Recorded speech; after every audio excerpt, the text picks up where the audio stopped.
আমাদের মধ্যে আর আওয়ামী লীগের মধ্যে একটা বড় তফাৎ আছে। যে এই যে আপনার বাবাকে যে একটা একটা মিথ্যা একটা অভিযোগ যেটা আপনারা বলছিলেন, যে অভিযোগে দণ্ডিত হলো এবং তাকে শাস্তি পেতে হলো, এইটার বিষয়ে এখন আপনারা কোনো ব্যবস্থা নেবেন কিনা? একটু পেছান, বোমটাটা পেছান। ব্যবস্থা নিব। আমরা দেখেন, আমাদের মধ্যে আর আওয়ামী লীগের মধ্যে একটা বড় তফাৎ আছে। তফাৎটা হলো কি যে আমরা আইনকে শ্রদ্ধা রেখে, আইন ব্যবস্থাকে শ্রদ্ধা রেখে আমরা কাজ করতে পছন্দ করি। যেই জিনিসটা ঘটে গেছে, এটা আমি খালি বলি না যে আমার বাবাকে অন্যায়ভাবে হত্যা করা হয়েছে, এটা বাংলাদেশের জনগণ একই কথা বলছে, একই সুরে কথা বলছে।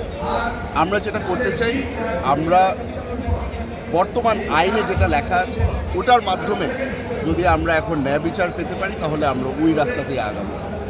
চেষ্টা করছি। আমি নিজে আইনজীবী না, তবে সিনিয়র আইনজীবীরা যারা আছে তাদের সকলের সাথেই আমরা পরামর্শ করছি। আশা করছি কোনো একটা রাস্তা খুঁজে পাবো আমরা।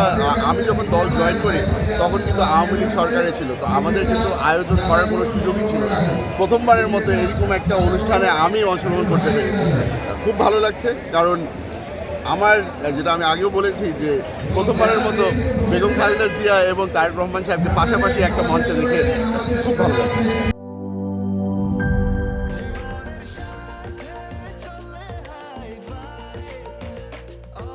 স্বাস্থ্যকর অল টাইম, সব সময় অল টাইম হেলদি লাইফ।